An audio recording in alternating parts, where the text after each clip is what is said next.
You wanted a meeting person? There's going to be plenty of this.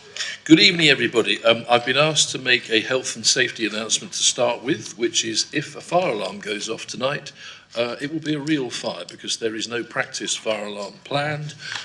In the event of a real fire, if you can leave in an orderly fashion, following a little green man sign found there, and assemble at the assembly point outside and wait to be counted by the appropriate person. Moving on to the meeting. Good evening and welcome to East Devon District Council's Cabinet meeting on the 2nd of November 2022. I'm your Chair, Councillor Paul Arnott. I'd like to also welcome anyone watching the meeting via the live streaming. So to explain to members, you are being filmed from there, all of you, and there, the backs of your heads and us. And we have a brilliant vision mixer at the back there who is putting the two things together as we speak. So I'm delighted that that is happening tonight. Any members of the public who want to see our agenda can do so at the website eastdevon.gov.uk. And we'll now start the meeting by doing a roll call of committee members present with Amanda, please. Thank you, Chair. I'll start with yourself, Councillor Arnott. Present. Councillor Hookway. Present. Councillor Young. Present. Councillor Ledger. Present. Councillor Loudon. Present, thank you. Councillor. Present, but I'm on red, not green. And Councillor Rowland. Present, thank you. Thank you, Amanda. Right, okay, thank you very much. Thank you, everybody. We now go on to agenda item 1, public speaking. We have one public speaker this evening, Councillor Marianne Rickson, to speak on item 13, the Devon Carbon Plan. Councillor Rickson, please. Should I wait until item 13? Yes, if you'd like to, that's absolutely fine, but you will only have 3 minutes, That's all timed right. sharply at She's that a That'll member be of the fine. committee, so she can speak. Oh, as member long of as the she public, as wants. far as I'm concerned at that point, so, okay. Okay. Right, agenda item 2 is the minutes of the previous meeting. If anyone has a comment on the set of minutes from the 5th of October 2022, please do this by raising not a yellow hand, but a real hand. If no hands have been raised, I'll take this as an indication you all agree the minutes of the previous meeting. I can see no hands, thank you very much. These are now agreed, I think, rather than recommended to be agreed. Excellent. Agenda item 3, apologies. I have two, Councillor Haywood and Councillor Jackson, who, prior to the decision to move back to Blackdown House, had arranged to be at the Society of Local Clerks conference in Leicester, and had hoped to zoom in from there but can't this evening, so that's their apologies. Any more from you, Amanda? Thank you very much. We'll now do a roll call on declarations of interest. When your name is called, and mindful of the new Code of Conduct, please state your declaration, including which agenda item your declaration relates to, state exactly what the interest is, and the specific type of interest you are declaring. Thank you. Councillor Arnott. None, thank you. Councillor Hookway. None, thank you. Councillor Young. None, thank you. Councillor Ledger. None, thank you. Councillor Loudon. None, thank you. Councillor Rickson. And Councillor Rowland. None, thank you. Thank you, Amanda. We move on to... Oh, can I just make my statement to the other councillors, please? Oh, absolutely. Yes, right, because of the new Code of Conduct. So just for the statement to read out. Are there any other councillors in this meeting who want to declare an interest that may affect their ability to remain in the meeting for any of the items listed on the agenda? Councillor Miller. Well, as you know, Chair, I'm a member of LED as a service user, although it might not look like it. So that relates to items 11 and item 21. The advice I've had is that I can remain in the meeting, but I thought it was important to declare it as an affects non-registrable interest. Thank you. Thank you. Are there any others? Oh yes, Councillor Gazzard. Thank you. Good evening, everybody. Item 17, I think it's a non-effects NRI. I'm an Exmouth Town Councillor.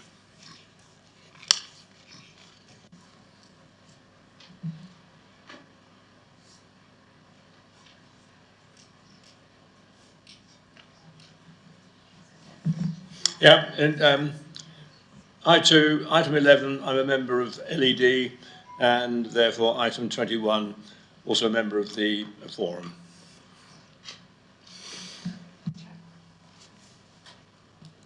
Councillor Dent, is that an effects NRI, or what sort of interest are you declaiming? As far as I'm aware, an NRI. Thank you. Okay. Members, can I remind you to remember to turn your microphones off, because this system does only allow one of us at a time. Councillor Faithful. Affects NRI, item 17. I'm a member of Ottery Refugee Response Group.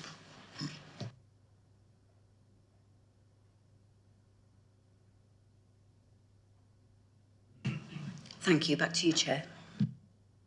Well, I think we've got Councillor Bonetta coming through there.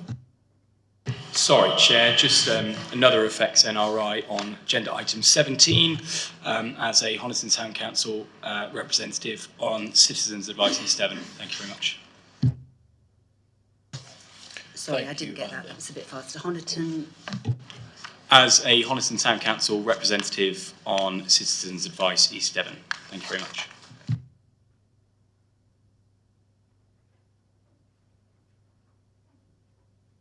Thank you very much, Amanda. Thank you, members, for that. Agenda item 5 is late items or matters of urgency. We have 2 late reports coming up later. Agenda item 16, the Household Support Fund 3 and Discretionary Fund, and agenda item 17, the Homes for Ukraine Transition Policy. Agenda item 6, confidential or exempt items. There are 3 which officers recommend should be dealt with in this way. Agenda item 19, towards zero carbon development in the West End. Agenda item 20, Devon and Exeter Foundation NHS Trust request to lease office space in Exmouth Town Hall. And agenda item 21, LED request for additional support 2022 to 2023. We move on now to agenda item 7, the minutes of the Scrutiny Committee held on the 6th of October 2022. Cabinet, we do have on page 13 of the agenda a recommendation there. Can I just ask Mark, do we need to vote on that? On 13. If you're minded to accept it, yes. Okay, so first of all, would anybody from outside of Cabinet like to speak on that? No. Cabinet? In which case, since there's a recommendation there, can we take a vote on that, please? Hands up if it's in agreement, Cabinet. That's unanimous, Chair. Thank you, which means there's nobody against and no abstentions. Thank you for that. Agenda item 8 is the minutes of the placemaking in Exmouth Town and Seafront Group held on the 10th of October 2022. On page 19 of the agenda, there are recommendations that come forward, quite extensive recommendations actually. Again, Cabinet, are you happy with those minutes as a whole, and are you happy to, well, first of all, can I ask any members from outside Cabinet if they wish to comment on those at all? No. Cabinet, anybody want to comment on that? No, in which case can we go to a vote that we accept those minutes and also the recommendations on page 19? Thank you, Amanda. Agenda item 9, the minutes of the Housing Review Board on the 11th of October 2022. There are recommendations you can find on page 25 of our agenda. Members from outside committee, would anybody like to pass any comments on those at all? No. Cabinet, are you happy to accept the recommendations and the minutes? Anybody want to speak on that? No, in which case can we go to a vote on accepting those minutes and the recommendations therein? Unanimous, Chair. Thank you very much.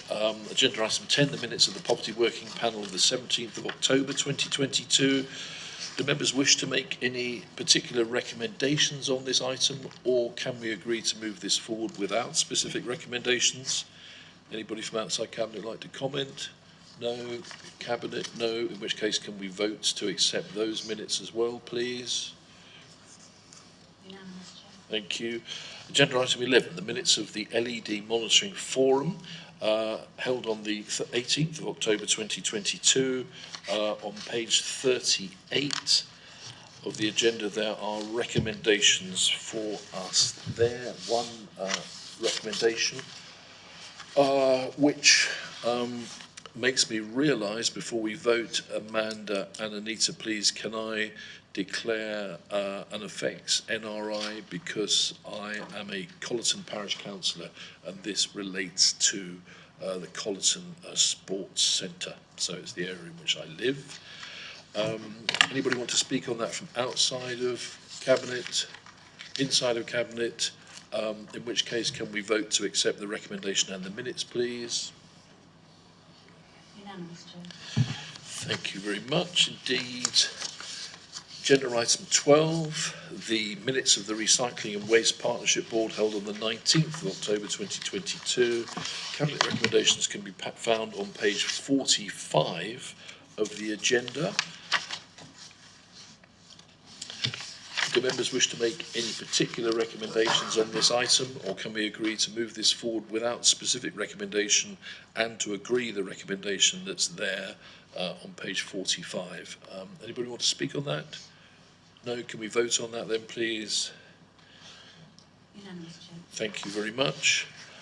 Right, phew. Thank heavens for that. Seemed a bit mindless, didn't it? A little bit Soviet. Right, now some entertainment. Agenda item 13, the Devon Carbon Plan.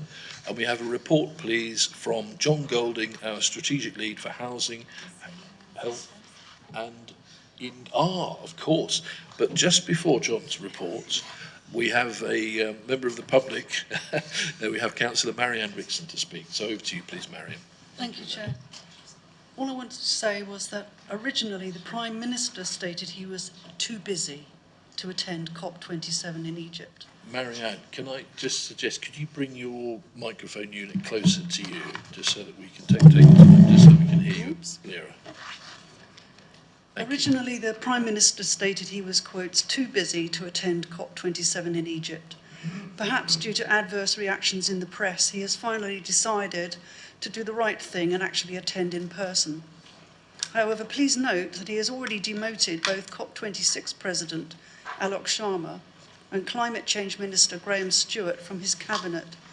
This is sending the wrong message with regard to the government's real commitment to climate change.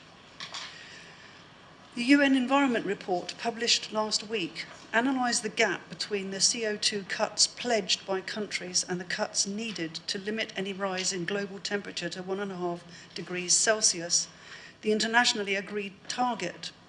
Progress has been, quotes, woefully inadequate, it concluded. The UN Secretary-General, Antonio Guterres, said, emissions remain at dangerous and record highs and are still rising. We must close the emissions gap before climate catastrophe closes in on us all. Professor David King, a former UK Chief Scientific Advisor, said, the report is a dire warning to all countries, none of whom are doing anything anywhere near enough to manage the climate emergency. As growing climate change impacts are experienced across the globe, the message that greenhouse gas emissions must fall is unambiguous. Yet the Emissions Gap Report 2022, The Closing Window, Climate Crisis Calls for Rapid Transformation of Society, this finds that the international community is falling far short of the Paris goals with no credible pathway to 1.5 degrees Celsius in place. Only an urgent system-wide transformation can avoid climate disaster. I am therefore very relieved that the Devon Carbon Plan has been finalised, and so we now have a common blueprint for us all to work towards. Thank you very much, Councillor Rickson. So we do now move on, please, to a report on the Devon Carbon Plan from John Golding, our Strategic Lead for Housing, Health and Environment. John, please. Thank you, Chair. So with that sobering context set by a portfolio holder, I'm pleased to say that the Devon Carbon Plan was published a few weeks ago after several years of working towards what I think is an ambitious and realistic net zero plan for the entire county. We considered at Cabinet and supported the interim carbon plan back in February 21 and have been involved in all stages of its evolution and production. We and other partners are being asked to endorse the final version of the Devon Carbon Plan and work towards the actions set out in the plan. The development of the plan has followed a rigorous and comprehensive plan-making process, and considerable resources and careful thought has gone into the preparation of the plan. I'm pleased to say that the plan does align well with our own ambitions and sits comfortably with our climate change strategy and our action plan. I've set out in the report a timeline from us signing the Devon Climate Emergency Declaration and various key stages of the development of the plan and journey towards the climate change strategy that we produced a couple of years ago.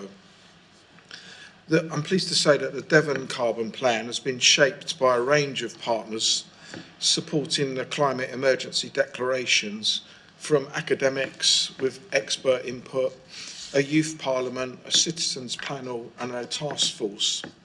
There's been a call for evidence and a series of thematic hearings which has all gone to inform the plan, and I've tried to show that in a diagram in 3.4 of the report.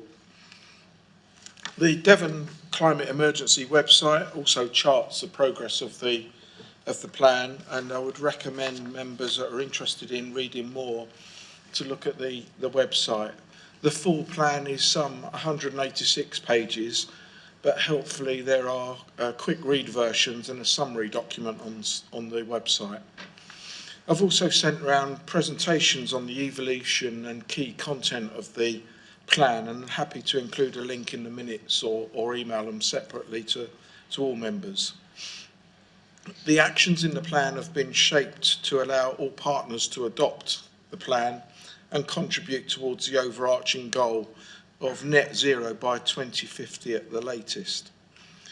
You'll see in section 6 of the report there is a governance structure that's being proposed to ensure proper oversight and monitoring of the plan going forward, and a rigorous process has been suggested such that the action plan will be not only delivered but monitored carefully.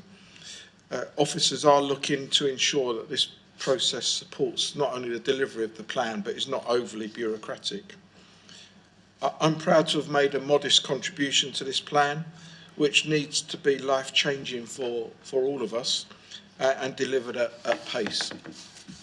I'm proposing that we endorse the plan at the Cabinet and use this as an opportunity to review our own climate change strategy and ensure that it aligns with the Devon Carbon Plan and build on the work that we've been doing over the last few years. Thank you, Chair. Thank you so much, John, for that oral report, but also for the reports and the links in our agenda for tonight. I know we're all very busy, but I really do recommend that we all make a study of this if we can find the time. There are two recommendations. The first is that the Devon Carbon Plan is endorsed, and second, that the Council reviews and refreshes its own climate change strategy and action plan to align and show how it will contribute to delivering the Devon Carbon Plan. I'm happy to propose those from the Chair, but let's look for speakers from outside Cabinet first. Nobody, and so, did you see whose hand went up first, Jack or Jeff? Yeah, Councillor Rowland. Yeah, Councillor Rowland, please. Thank you, Chair.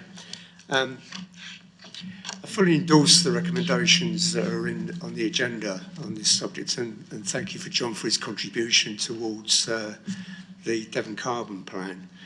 I was reading through this, and the thing that struck me when you get to the interim Devon Carbon Plan, which is shown on pages 58 and 59, is the irony in a couple of points that are being made there. And I'll explain what I mean by that. There's a heading there called energy consumption is minimal as a target. And under that is a bullet point. The first one says we drive less. And under a heading called Community Action for Net Zero Devon, the first bullet point says we think innovatively. The irony is not lost on me as to why we're here this evening, sat in this room. For two reasons. One, we were obviously carrying out meetings remotely via Zoom, which worked perfectly well, which actually reduced every councillor's travel to this building. And the second point is, we were thinking innovatively in terms of how long we were carrying on having our meetings remotely via Zoom.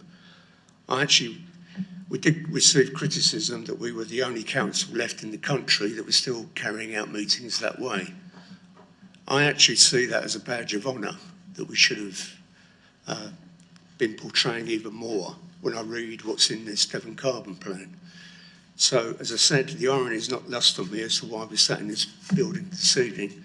And again, I totally support the recommendations that are on the agenda. Thank you. Thank you, Councillor Rowland. Just wondering if any of you have got a mic on. There's a bit of feedback. Anybody there or no? I just want to set Councillor Rowland's mind at ease slightly on the point he's just made, because fortunately, since only 3 out of 21, or I think it's 1/7 of the Conservative Party are here tonight, there's less pollution created than might otherwise be feared. Although, well done to the Labour Party, it's 100% has turned up. Councillor Jeff Young, please. Thank you, Chair. I'd just like to agree with Councillor Jack Rowland. And I would like to thank John for all his efforts and hard work on getting this through. I know he spent a lot of hours on loads of meetings to get this through. I would also like to thank all the officers for their dedication in taking the carbon emergency on in all their areas of responsibility.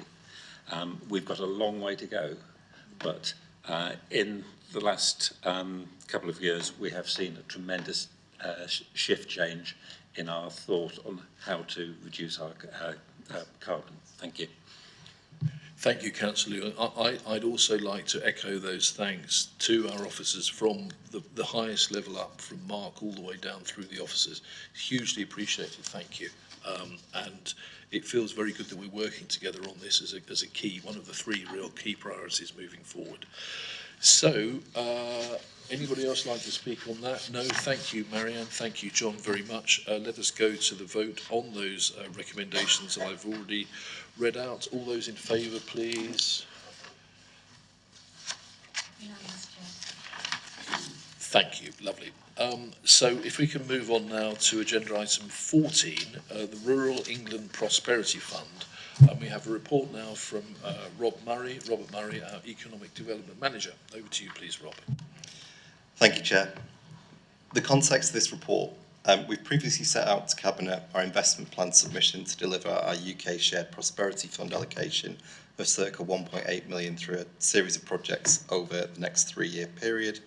As we await approval of this submission, Government have now launched a new £110 million Rural England Prosperity Fund. Through this, we have the opportunity to secure an additional financial allocation of up to £850,000. These allocations must be distributed as capital spend in the form of grants for business or community purposes across the rural areas of our district. The fund is a top-up to East Devon's SPF allocation, taking total funding to £2.6 million. In order to access this, we're required to develop and submit by the 30th of November an addendum to our existing UK SPF investment plan. Assuming our submission is accepted by DEFRA, funds must then be spent between April 2023 and March 2025. So that's years 2 and 3 of the planned UK SPF delivery window. The purpose of this report then is to highlight the work already done and share with Cabinet our recommended REPF addendum approach to align these business and community focused grants with the most appropriate to SPF grant schemes. The rationale for this approach is threefold. Firstly, consistency with the government's published prospectus. Secondly, the proposed alignment of schemes simplifies the grants offer and application process for applicants. We feel this is crucial to avoid confusion and multiple or duplicate applications. And three, the approach is more efficient for officers to deliver, making use of existing materials and resources. Our proposed addendum has been widely consulted on, contributed to and endorsed by both our member panel and by our local partnership group, which was extended to include more rural members. We now seek Cabinet approval for the proposed addendum submission detailed in Appendix A of the report. We also ask for delegated authority to make any final changes to the document to be able to submit this by the 30th of November deadline. Thank you, Chair. Thank you very much, Rob. Would anybody from outside of Cabinet like to speak on that? Councillor Bonetta, please.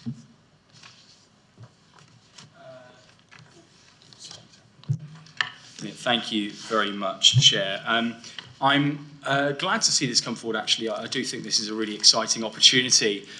This must obviously be the result of Rishi Sunak saying to his investors that we need to rip funding outside of urban centres and give it to rural communities. So I must thank, obviously, the Conservative group for that, and also must thank Brexit for meaning this funding was needed in the first place, obviously removing EU funding. Just a small question. I am looking at the project delivery costs and where they're going to be going. I completely support the idea of having an IRF2 fund. I think that's fantastic.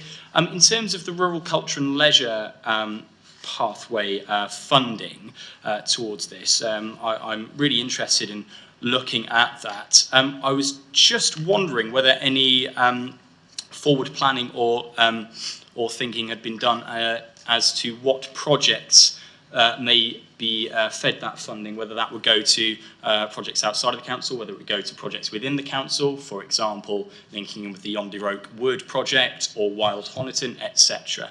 Just sort of as wild ideas. Thank you very much. So I'm not sure if Rob or Charlie would like to pick up on that one. Rob, yep, thank you. Thank you very much for the question. I'd probably direct you to, I think it's 3.5 of the report. It says that it's open to organisations with a cultural leisure focus, including charities, CICs, social enterprises, voluntary organisations, local authorities, education providers, and other public sector bodies based locally. That's all consistent with the DEFRA guidance. It can also include grants for community buildings to fund EV charging, solar panels, heat pumps, improved wheelchair access beyond statutory requirements. I think it's quite inclusive at this stage, and we don't need to be any more detailed for the government submission. Thanks. So that includes us as a council? Yes. Thank you, Councillor Bonetta. Thank you, Rob. Any other questions, please? Cabinet, any further questions or comments on this? Sorry? Councillor Hookway, thank you. Thank you, Chair. Yes, I'd like to recommend this to Cabinet. The recommended proposal set out on page 64 is, I think, a very elegant and neat solution of how to manage the Shared Prosperity Fund and the Rural Areas Prosperity Fund. Officers have worked very hard on this. I think it's elegant, as I've said, and I think it is something that is to be welcomed because it will have a significant benefit, particularly in my area of culture, leisure and tourism. So I move the recommendation, Chair. Thank you. Thank you, Councillor Hookway, and Councillor Rickson to second and also to speak. Yes, I'd like to second. And also, I was just wanting to clarify item 3.5. It mentions about grants for community buildings, etc. So would that mean that LED could actually apply for this, for these sort of energy saving measures with regard to our buildings there? Thank you. I think I could just about hear the question is in relation to LED. There's nothing in the government guidance that would specifically preclude organisations like LED from applying to this fund. We don't need to specifically mention them at this stage of the addendum, but at this stage there's nothing that would preclude that in the government guidance. Thank you, Rob. So we've got a proposer and a seconder, nobody else to speak, so can we go to a vote, please? All those in favour, raise hands. Thank you, Amanda. Thank you very much, Rob. Good luck with this as it moves forward. Hope the fruit machine pays out. That's what we're hoping for. We now go to agenda item 15. The Council Tax Reduction Scheme for 2023 to 24, and we have a report by Libby Jarrett, our Service Lead for Revenues, Benefits, Corporate Customer Services, Fraud and Compliance. She knows I laugh every time I say that. It is the longest job title in the United Kingdom. Over to you, please, Libby. Thank you, Chair, and good evening, everyone. As set out in the report, we are proposing changes to our Council Tax Reduction Scheme for 23-24. This is for working age residents, as the pension age scheme is prescribed by legislation. In order to change our scheme, we are required by law to consult on these changes, and therefore the recommendation is at this stage to go out and consult. If the recommendation is agreed, we will then bring a further report back to Cabinet in the new year on the outcome of the consultation, together with the recommended scheme to be adopted. So in main, the four main changes that are being proposed. The first one is to increase the level of support for those on the lowest income bands by raising the maximum percentage from 85 to 100%. Changes to the bandwidths to reflect increases in inflation, as well as better alignment with the applicable amounts with means-tested benefits. Third one is to allow more flexibility for the self-employed, where they are unable to undertake full-time work, which aligns with the 16-hour rule with universal credit. And the fourth one is to introduce a maximum backdating for new claims of 12 months. The reason for proposing these changes are set out under section 2 of the report. These proposals will result in positive outcomes for our low-income working age households, and it will result in 65% of our caseload, or 2,960 households, gaining from these changes, and 53% of the caseload being lifted out of paying council tax altogether. Households with family where there's a disabled resident and families are the two largest groups to benefit from these changes. More information on the level of gains is set out under section 4 of the report. Obviously, with increasing support will result in higher scheme costs, and as highlighted in the report, have been estimated at circa 722,000. As council tax reduction is funded through the tax base, then the cost to E7 will be estimated at 50,600, which is just over the 44,000 that has been set aside in next year's budget. Again, details of these costs are contained within section 5. Alongside with public consultation, we will also be consulting with the major preceptors, and important to highlight that there could be resistance on increasing our scheme costs due to the impact on their budgets. As stated in the report, we're not the only authority in Devon that is looking to increase support to 100%. In relation to this point, I feel it's important to highlight that under section 8.1, there are changes to the amounts council tax will be able to charge on second homes, where we will have discretion to charge, to double the charge. That's obviously on the basis that the levelling up and regeneration bill becomes law. Those changes won't take place until 1st of April 2024. So I'm happy to answer any questions. Thank you. Thank you, Libby, for that report. Coming to outside of Cabinet for questions first, please, Councillor Bonetta. Thank you very much, Chair. Thank you so much, Libby, for that report. I think it is fantastic that we are looking to increase our support to these households by such a large margin. by the looks of it, we will be one of the best in the county area for it. So thank you again.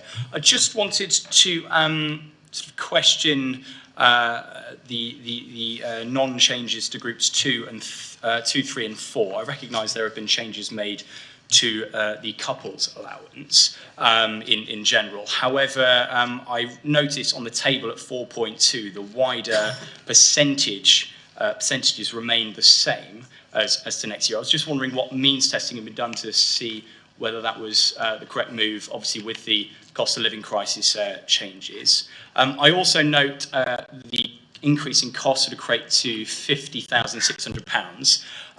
Councillor Rowland's report to scrutiny tomorrow emphasises that we may be able to increase our budget for next year. So if it were to be possible to increase those percentages for the other groups as well, would there be room in the budget for said changes for the financial year next year? Thank you very much.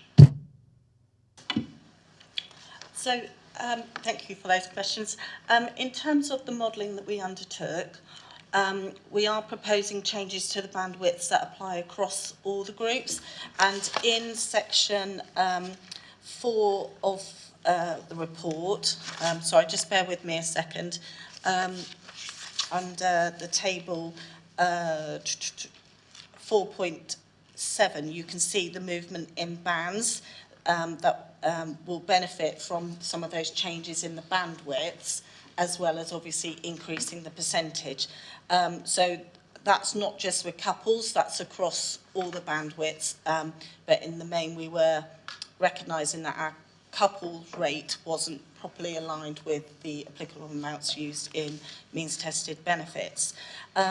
When we looked at our arrears data, and there is information on that within this report, under section 2.6, you'll see that the proportion of people in arrears are those that have the lowest incomes in relation to the other bands. So group 1 is where we see the highest level of arrears on council tax. Of course, they've got the lowest incomes. Our priority was to address that. In terms of costs and alignment with other councils, we felt that those balance at this, the levels of percentage of support for the other 3 bands were probably pitched about right at this stage, but clearly it's something we will keep open-minded to. In terms of the budgetary costs, that's probably something that would be best for Simon to answer. I know that we've set aside 44,000, but whether we've got scope to widen that out further.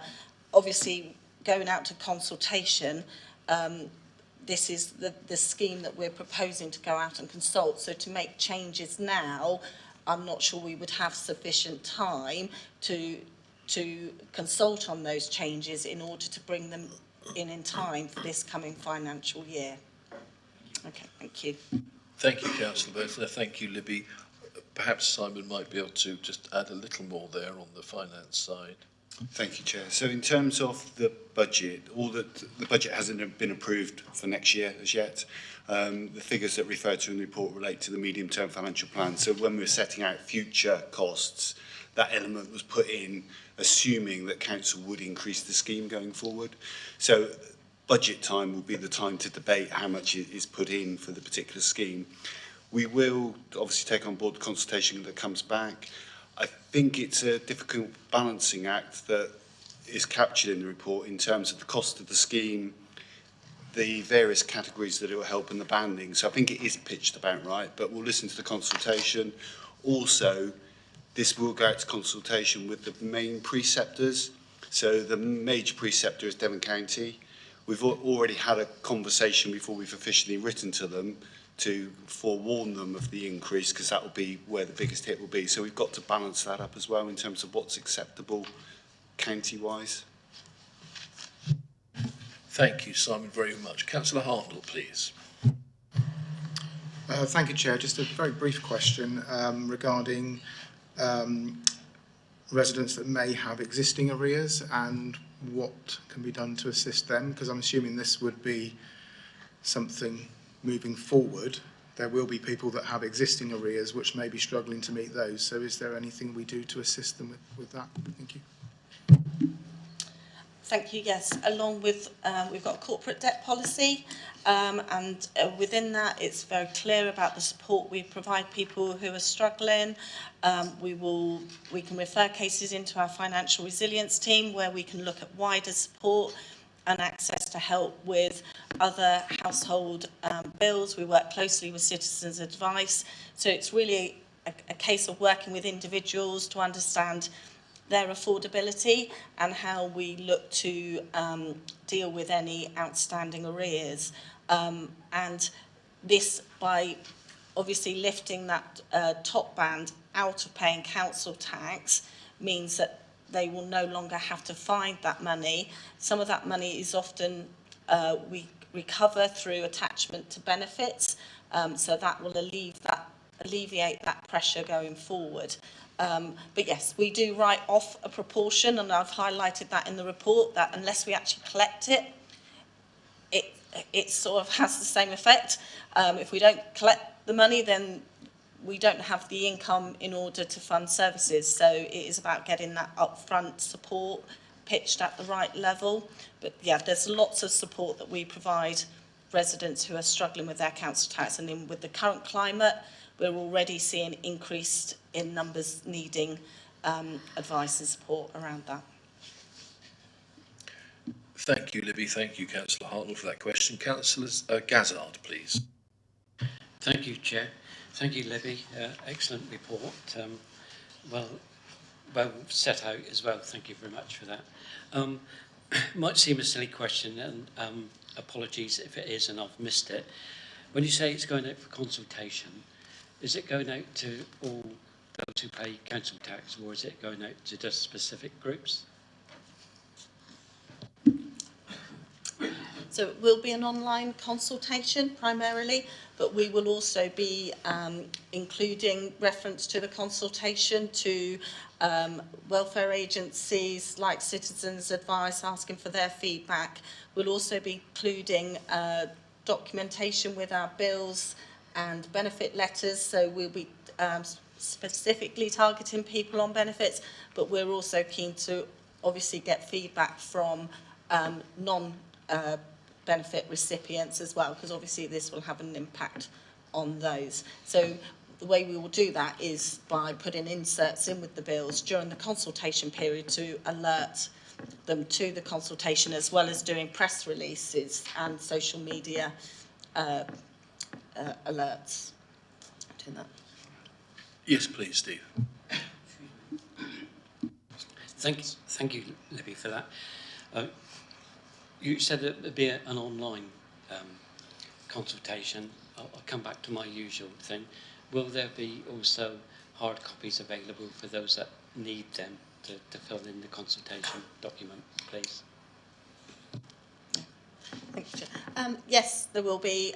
We will have hard copies, and we will be able to assist over the telephone with people who can't do it online as well. So, thank you. Thank you, Libby. Thank you, members from outside of Cabinet. Councillor Rowland, please. Thank you, Chair. And thank you, Libby and her team, for the work that's gone into the modelling behind coming up with this proposed scheme. I totally endorse the two recommendations, and I would like to formally move those. And I really hope that this ends up being implemented, because the thing that strikes me is it will totally lift 2,423 households out of having to pay council tax. And it's another indication of the help that this district council is trying to give to those most in need within the district, within the constraints that we have as an authority. So bearing in mind that we had put aside £40,000, and the estimated cost of this is just over £50,000, the gap between those two is so small that I'm really pleased about the modelling that went in connection with the original budget estimate that this would require. So again, thank you, and I'd like to formally move the two recommendations on the order paper on page 74. Thank you, Councillor Rowland. I come to Councillor Ledger next, please.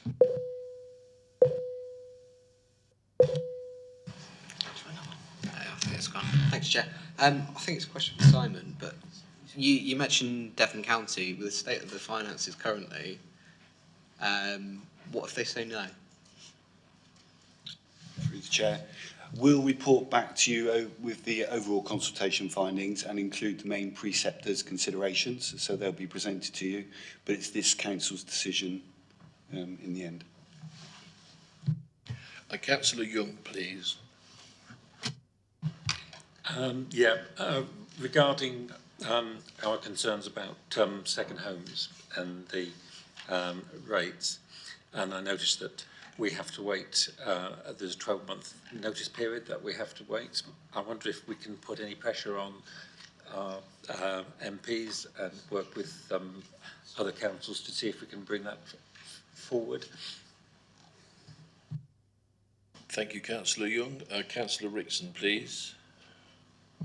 I agree with that comment, particularly when you think that in Wales they've already got a maximum level agreed, which is going to be effective from next year, which is going to be set on second homes and long-term empty properties at a rate of 300%. So we're behind the curve here. We could do with the money.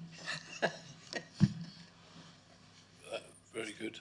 I won't explore the history of Welsh nationalism in relation to local tourists. Anybody else from Cabinet like to speak? No? In which... Sorry? Happy to second.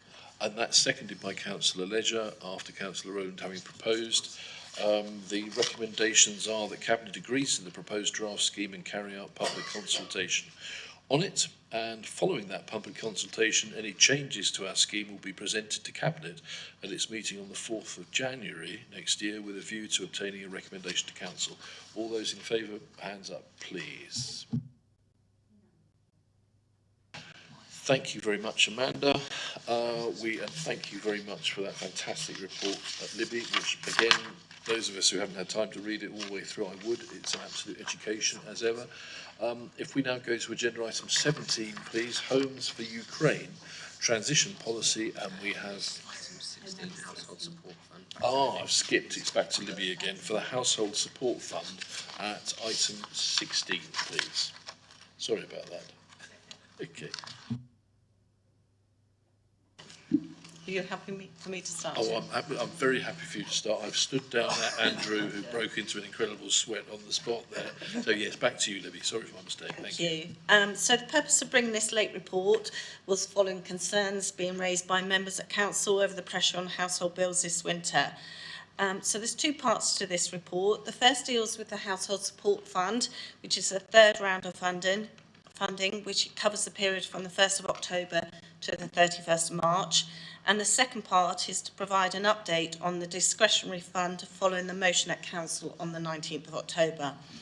So since October 2021, the government have been providing funding to upper tier authorities to help those most in need with help towards household essentials. As part of the agreement with Team Devon, a proportion of the funding has been allocated to the districts for administering hardship payments. As you will see from the report, we've been allocated £323,030, and as part of the Devon framework agreements, we will use our data sets to identify vulnerable and those most in need to provide one-off financial payments. As part of our work in shaping our proposals, we have considered this in conjunction with the government support schemes that have already been announced and are available for this year, which are set out in Appendix 1. The purpose of doing that was so that we could understand the gaps maybe in that government support, which we've again summarised in section 2 of the report in order to understand how best to target this fund. And also we've obviously had to reflect the government guidance as part of the conditions of the Household Support Fund. So our proposed scheme is in two parts. One is to provide targeted support for those that we've identified in the report within paragraph 5.2 to 5.9. And then the second part of our scheme is to have an open application-based service which is how we've run the previous household support funds, which is covered in sections 5.10 to 5.11. This would mean that approximately 2/3 of our fund would be utilised through targeted support and 1/3 for open applications. Our aims are to strike the right balance between identifying and providing targeted support, as well as having an open scheme for those residents we cannot identify, so fall sort of within the hidden poverty, but clearly still in need of emergency support. I know that was a concern raised by some of our members at their last council meeting in ensuring those that fall outside of the criteria schemes that they could still access help. If members are in agreement with these proposals, then I would ask them to agree the 3 recommendations.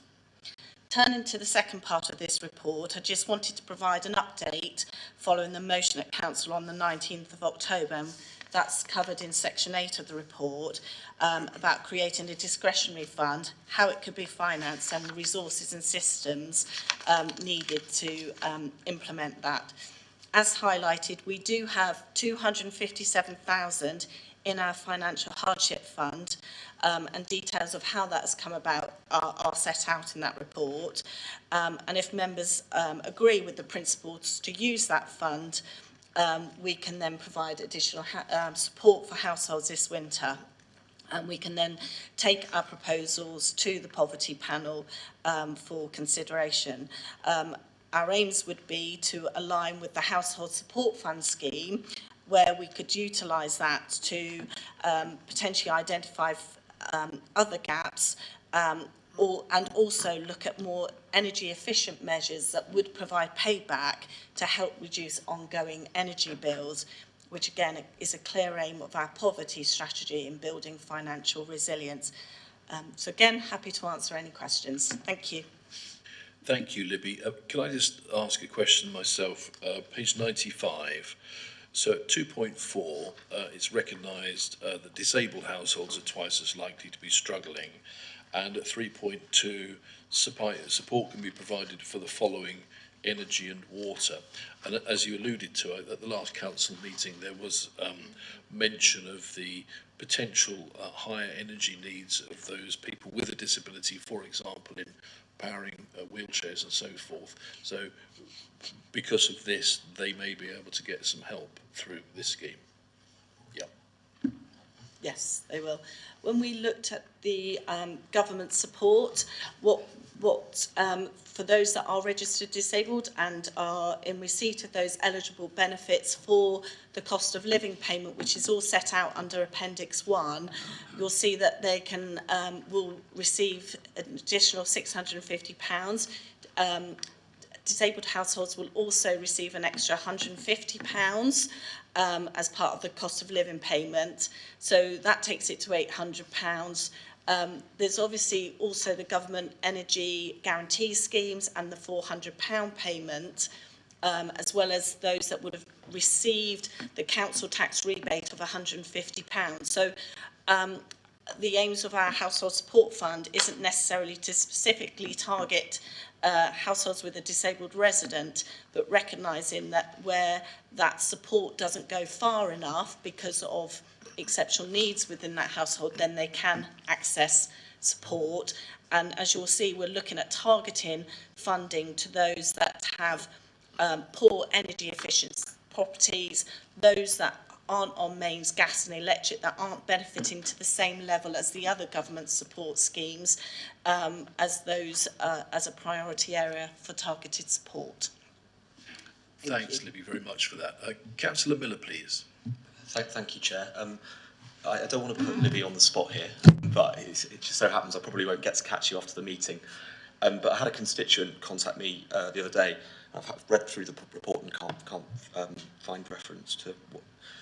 He had a heart attack, and it was quite a bad surprise for him that his statutory sick pay was taxed, and he told me that he'd gone to Citizens Advice and they said there was nothing available. I just wondered, is there anything in this report that I've missed or anything that any kind of grant that we put out that could help that gentleman? Thank you. Thank you for that question. Absolutely, we would encourage them to make an application for support, and we can also ask them to be looked at through our financial resilience team, where they can do that sort of depth and breadth and to access support.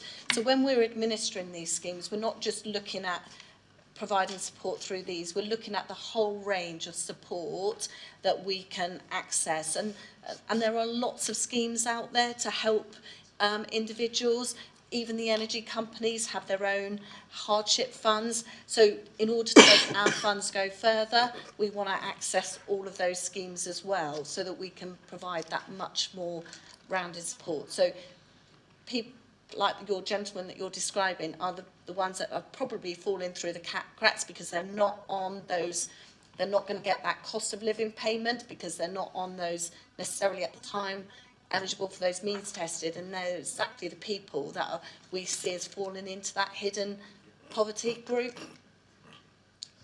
Thank you, Councillor Miller. Thank you, Libby. Would anybody else from outside of Cabinet like to speak? No, in which case, Councillor Jack Rowland, please. Thank you, Chair. And thank you again, Libby, for bringing this extensive report at relatively short notice to Cabinet this evening. I hope everybody's had the chance to read it thoroughly. I'm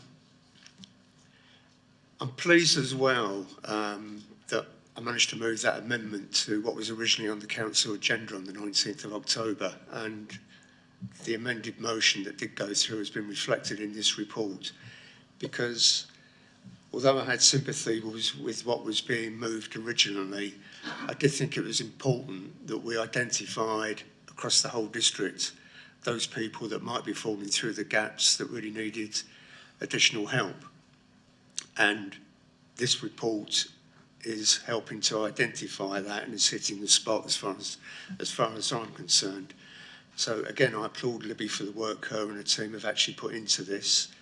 And I'd like to formally move the 3 recommendations that are on page 86 of the agenda. Thank you very much, Councillor Rowland. Those are also on page 92 of, just in case anybody's looking, depends what the pagination is. Anybody else from Cabinet like to speak, or even to second Council? Councillor Rickson, please. Thank you, Councillor Rickson. Second. Can we please go to a vote on that? All those in favour? Unanimous, Chair. Thank you, Amanda. Thank you very much again, Libby. I don't think I have to call on you again tonight, no.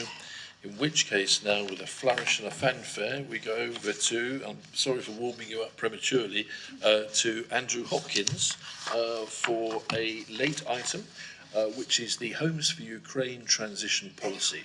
Andrew is our communications consultant. Andrew, please. Thank you very much, Chair. Thank you for accommodating this late report. We're seeking Cabinet's endorsement of the Homes for Ukraine private rented sector transition policy, which was attached. This policy has been developed by Team Devon and was agreed by leaders and chief officers of all Devon local authorities at their meeting on the 5th of October this year. To provide some background, the Homes for Ukraine scheme has been in operation since April. The UK government subsequently tasked local councils to facilitate the housing of Ukrainian guests. East Devon has assembled a team of officers to make sure this has happened and has commissioned Citizens Advice East Devon to provide a wraparound support and rematching service. Host initially signed up to a 6-month hosting agreement, and as these hosting agreements start to expire, there was a concern that Ukrainian guests could end up homeless. Due to a shortage of social housing in the county, this policy has been developed to try and avoid this worst-case scenario. The main premise of this policy, the transition policy, is to keep Ukrainian guests in properties with a host, either their existing host or rematching them with a new host, or transitioning guests to the private rented sector.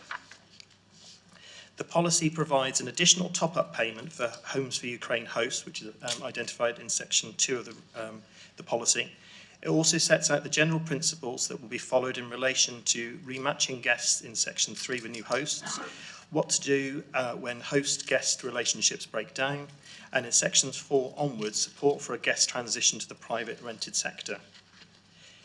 Lastly, it is important to note that we will only operate the scheme for as long as we have assurance on funding being made available to meet our costs from central government via Devon County Council.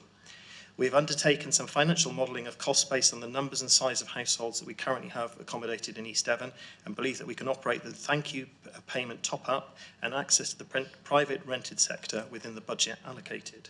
I will happily try and answer any questions members or Cabinet may have. Thank you, Andrew, very much. Councillor Faithful. Peter, Councillor Faithful, please. Sorry.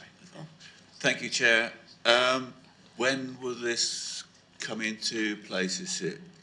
If it's agreed, will it be straight away, or do we have to wait until full council? Answer that straight away. It's because it's money from the government. Basically, Cabinet will endorse it, and we will be able to instigate it ASAP.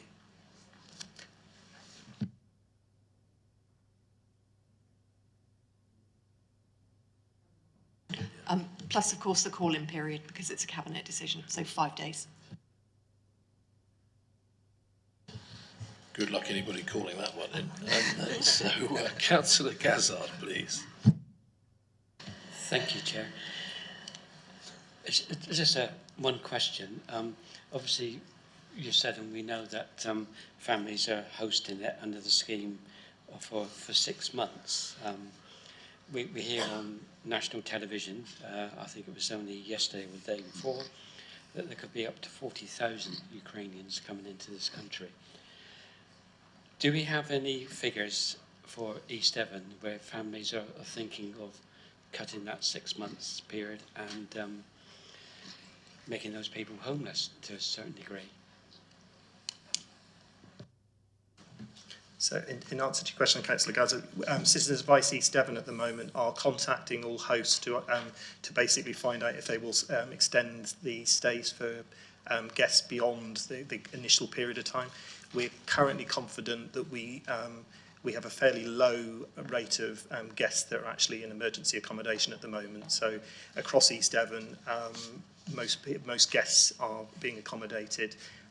There is some work we need to do probably to encourage some new hosts to come in, because there are some concerns, and that's one of the reasons for the increase in the thank you payment, that some hosts are finding with the cost of living crisis that they need additional support, and that's what we're hoping to try and do through this transition policy. Thank you, Councillor Gazzard. Thank you, Andrew. Councillor Miller, please. I want to apologise in advance because it was a late report. I've not actually read it, which is awful, isn't it? But I've obviously listened very carefully to your report. I just wanted to ask, and if it's in the report, I apologise.